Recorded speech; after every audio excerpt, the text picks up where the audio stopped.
In the dense, murky swamps of Alabama, where the land seems to swallow you whole and the air feels thick with mystery, a story has lingered in the shadows until now. It's the tale of a man who was far more than just a fugitive. He was a symbol of resistance, a living ghost who turned the hunt for him into a chilling game of cat and mouse. 9 men lay dead in his wake, but not a single trace of him was ever found. Who was this man, and what drove him to such extremes? This isn't just another tale of escape, it's a haunting journey through history's darkest corners, where survival meant vanishing into the very earth itself. Before we dive in, don't forget to like, subscribe, and share this story. Trust me, you won't want to miss what's coming next.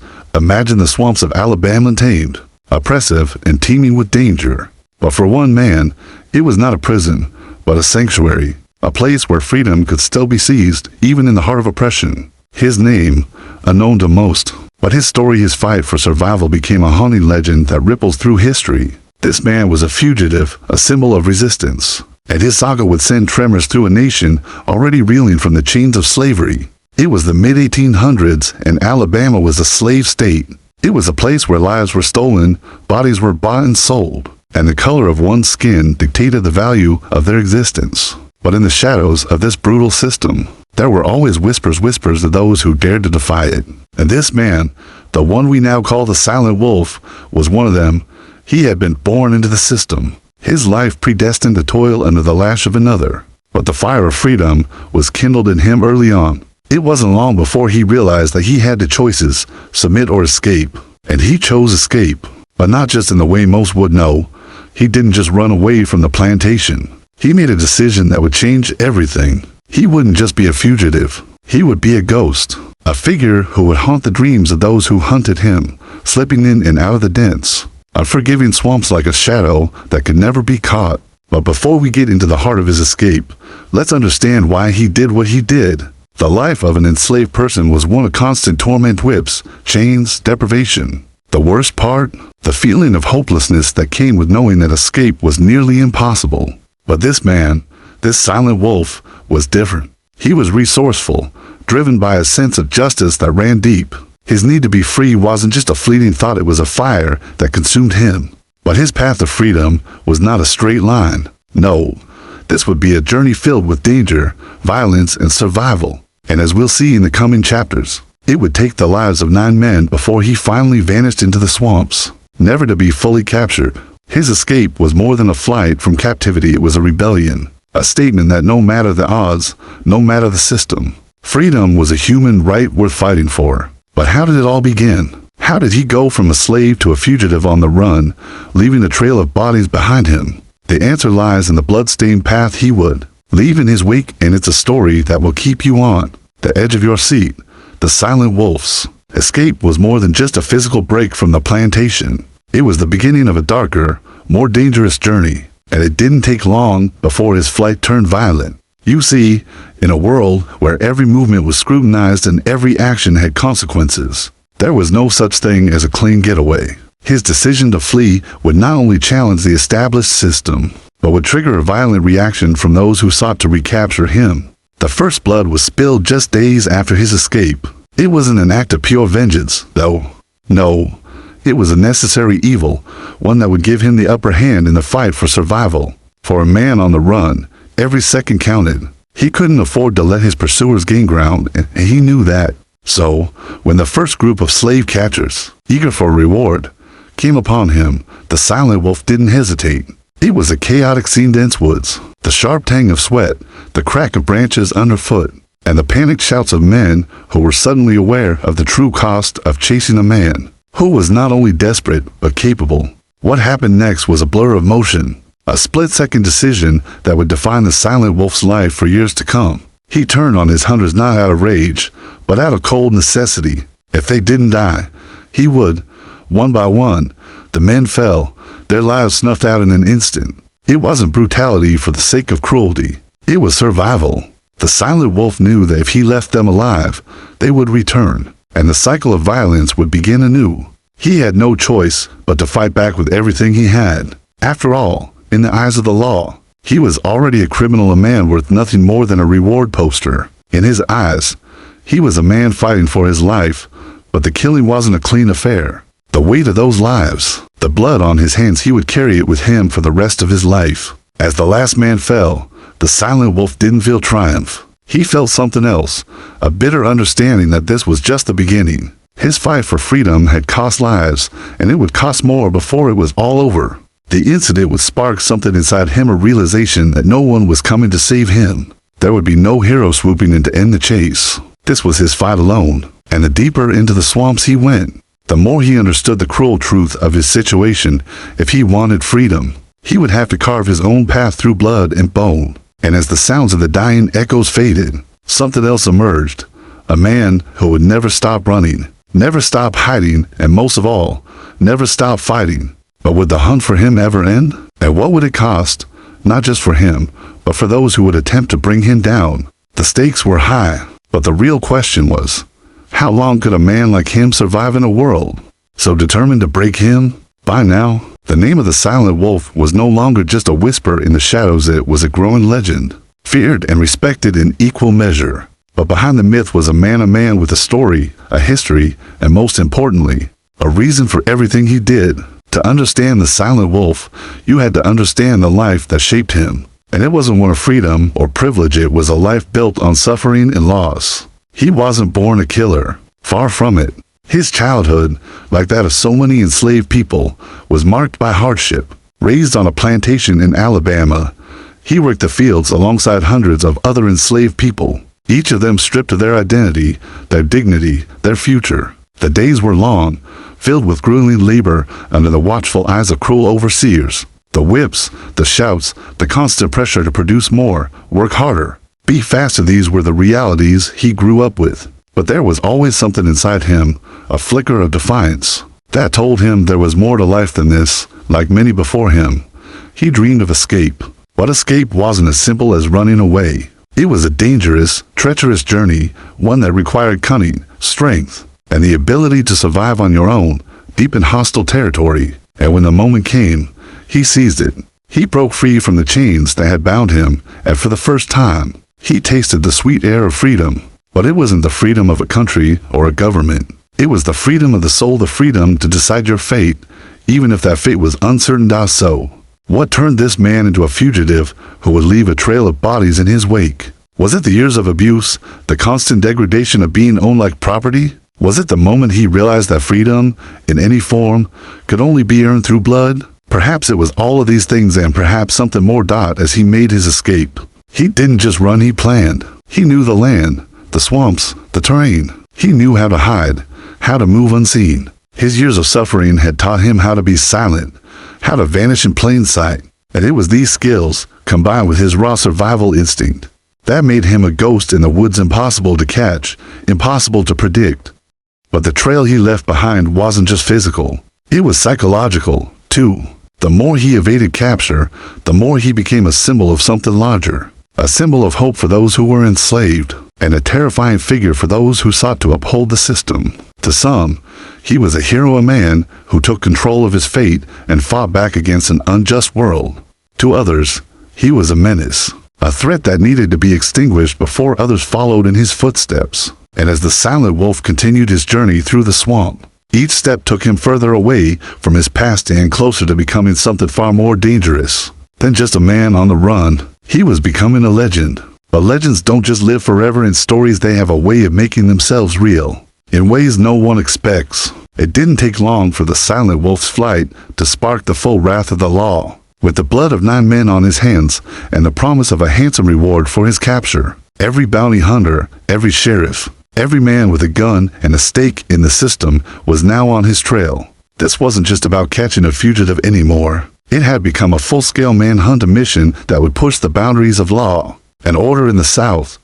But the law didn't know what it was up against. They had heard stories of escaped slaves, of men who had dared to break their chains. They had tracked down runaways before, but nothing like this. The silent wolf was no ordinary fugitive. He wasn't just running. He was fighting.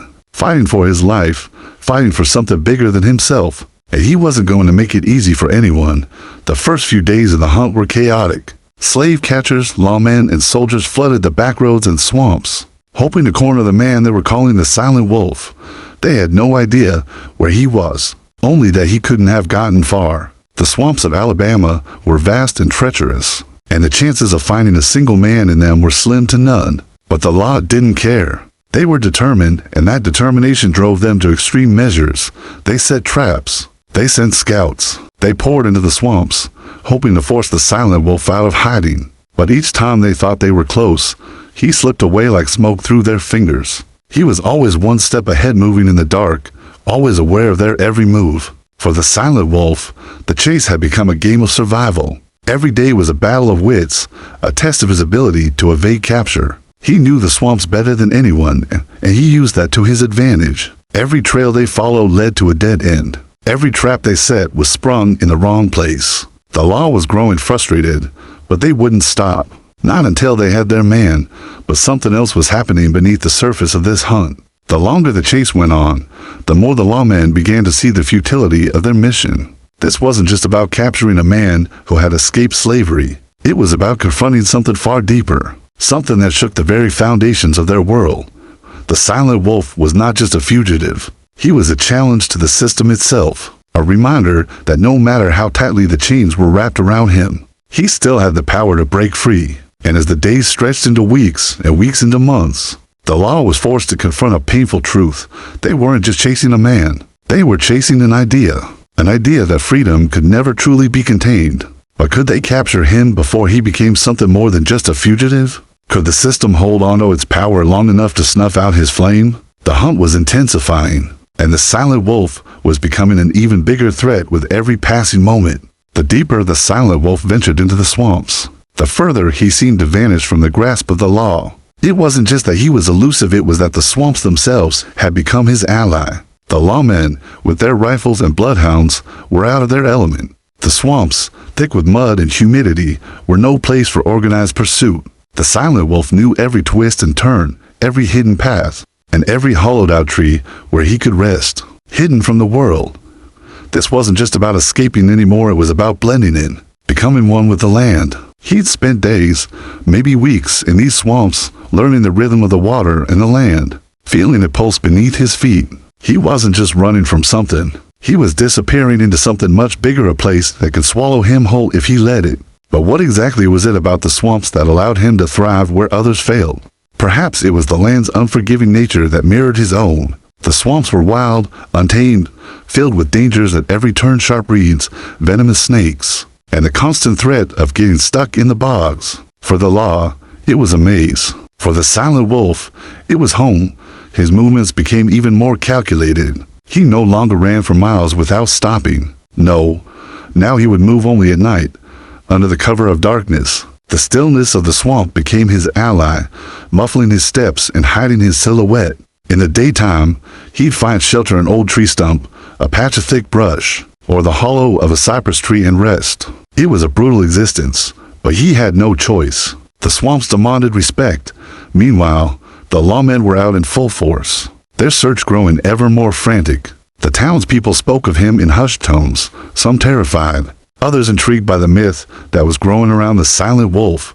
Was he some kind of ghost, a figure from the stories of old who had come to life to haunt the land? Each failed attempt to capture him only added to his mystique. But what really terrified the hunters wasn't just that they couldn't find him, it was that he seemed to know where they were, even before they knew it themselves. It was as if he was always watching, always waiting for the right moment to slip away again. Each time they thought they were close, he would disappear, like smoke evaporating into the mist. The silent wolf was becoming more than just a man on the run. He was now part of the landscape itself, a figure who could walk through the heart of danger and come out untouched. And as the days passed, the lawmen began to realize that they weren't just chasing a man anymore. They were chasing a legend.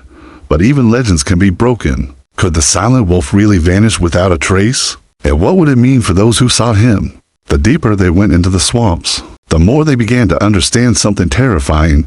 They were in his world now.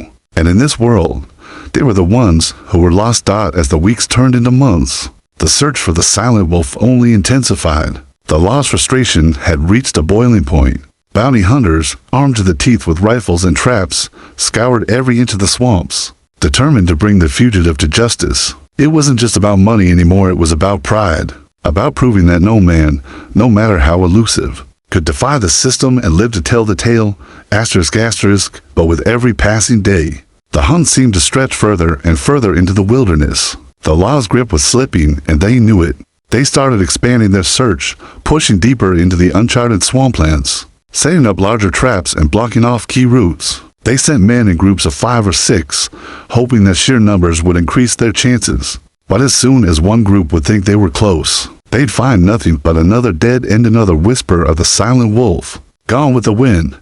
Yet the law was relentless, and tragedy seemed to follow their every move. On one of their larger expeditions, the men ventured deep into the heart of the swamp, where the ground was treacherous and the air thick with moisture. They set camp at the edge of a dense thicket, a place they believed would give them a clear view of any movement. But in the dead of night, something happened, something they didn't expect. As the men slept, unaware of the silent wolf's presence, disaster struck, a sudden attack. One by one, they were ambushed. The silent wolf, moving like a shadow through the darkness, struck fast and with lethal precision. He didn't kill them all at once. No, he picked them off silently, one by one, like a hunter stalking his prey. By the time the survivors realized what had happened, it was too late. The silent wolf was already gone, slipping back into the shadows of the swamp, leaving only chaos and confusion in his wake.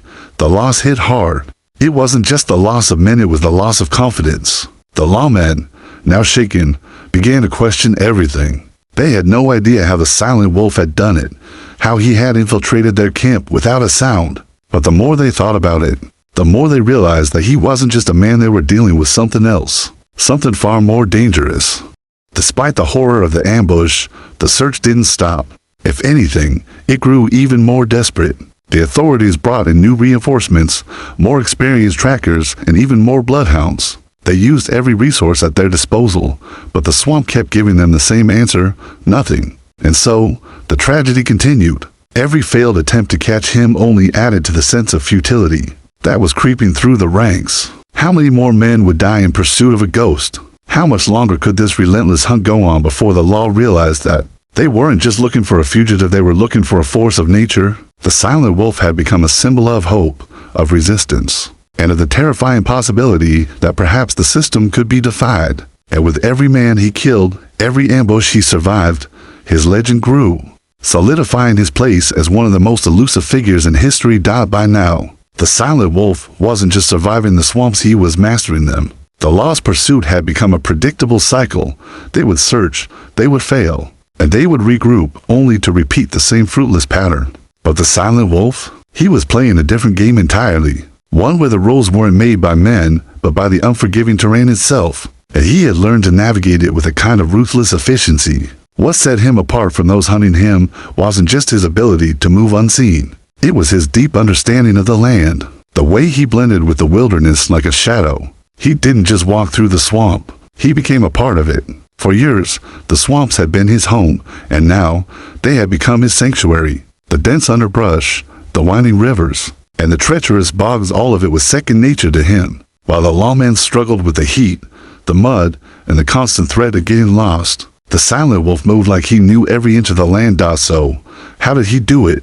How did he evade capture for so long while the law closed in on him from every direction? His strategy was deceptively simple, built on survival instincts honed over years of hardship. He knew the rhythms of the swamp, the patterns of the winds, the shifting tides, and the places where the land would swallow a person whole. He knew when to move, and more importantly, when to stay still. While the law marched through the swamp in search of him, he was already gone, far ahead of them, slipping through the trees or ducking under the water surface to remain out of sight. One of his most ingenious tactics was his ability to use the swamp's natural resources. To cover his tracks, he would wade into the thickest parts of the water, moving so quietly that even the most well-trained hounds couldn't pick up his scent. When the lawmen tried to follow his trail, they found themselves led in circles, their efforts leading nowhere. He'd set false paths, tricking them into believing they were on his trail when, in reality, he had long since vanished in a different direction. But the silent wolf's survival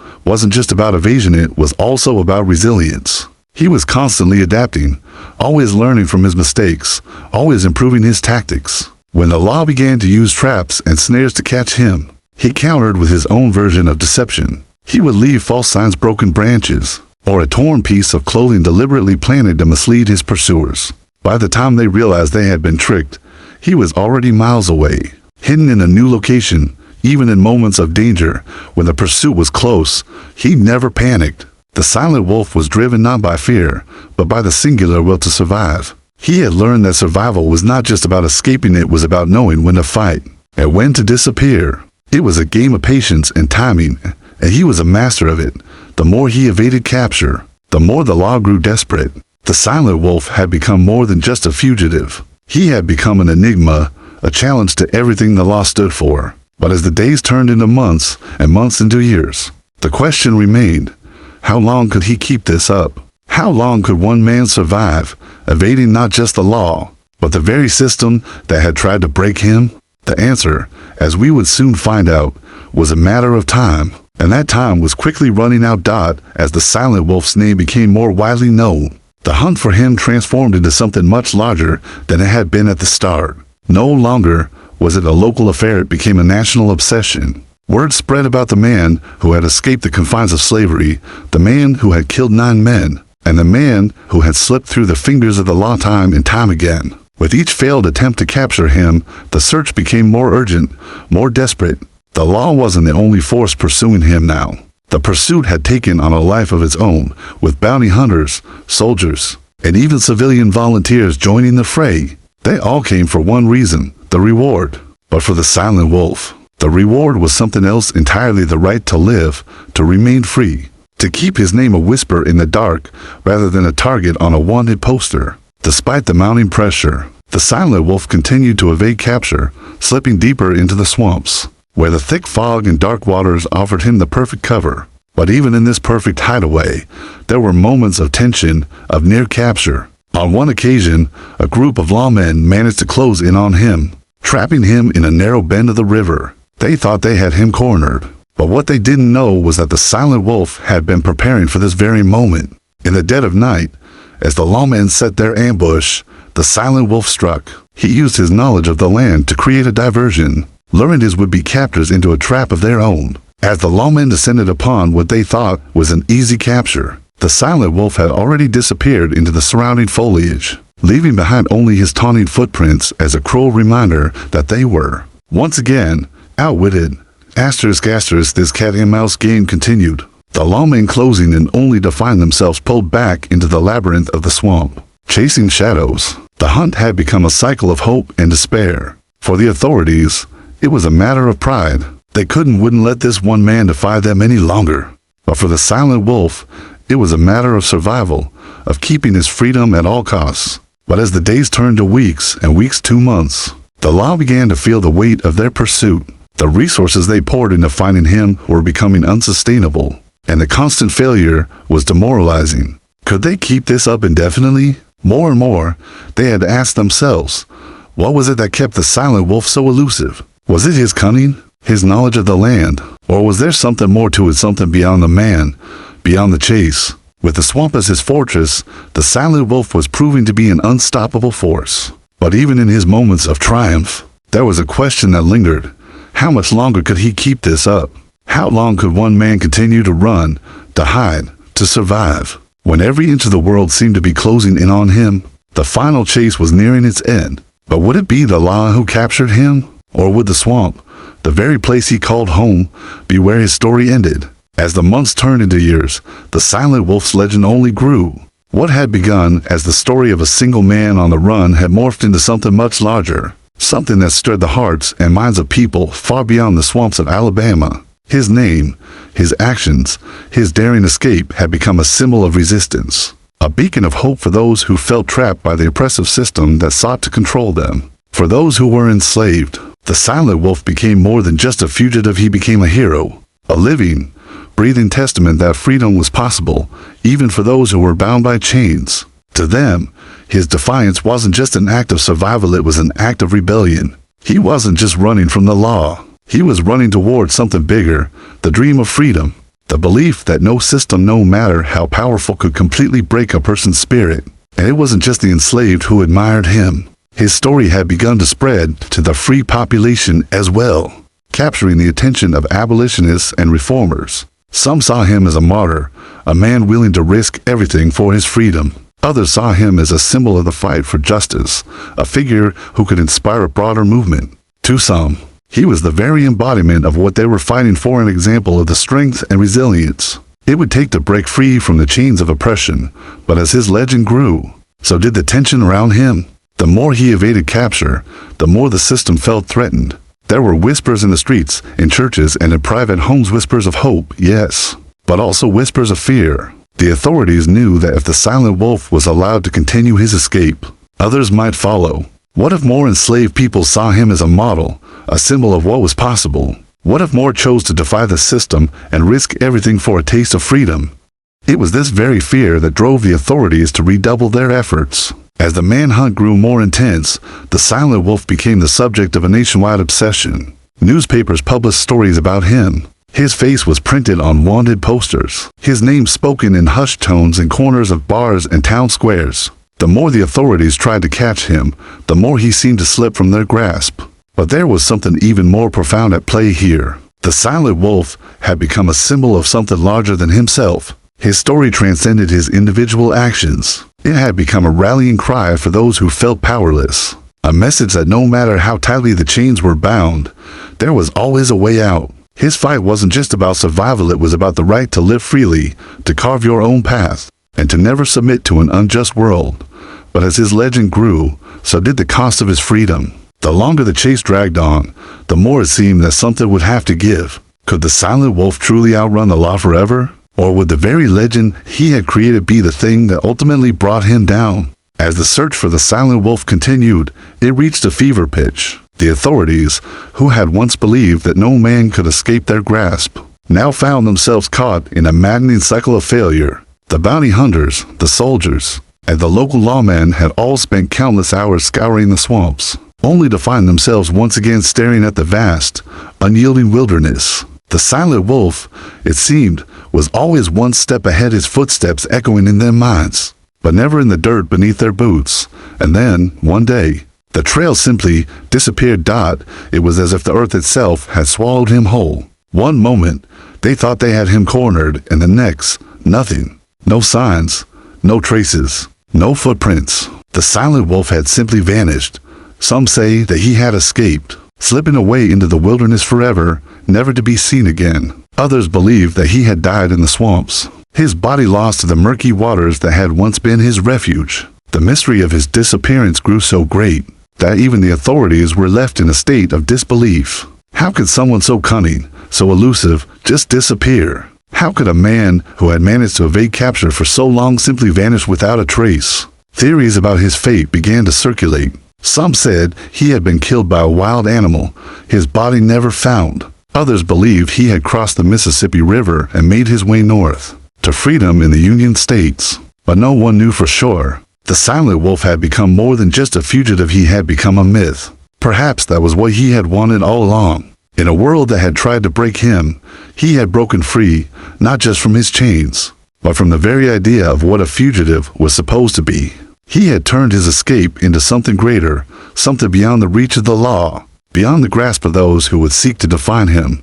The silent wolf had become a symbol, a legend, a story passed down through the generations. And in the end, his greatest act of defiance may have been this: to disappear entirely, leaving behind only the memory of a man who refused to be caught, refused to be controlled, and refused to be forgotten. Also, where did the silent wolf go? The answer remains unknown to this day. But maybe that's the point. In a world that tried to erase him, he found a way to live on in stories, in hearts, and in the spirit of freedom that continues to inspire those who long for liberation. Perhaps, in the end, the silent wolf never truly vanished at all. He simply became the thing that could never be captured, freedom itself.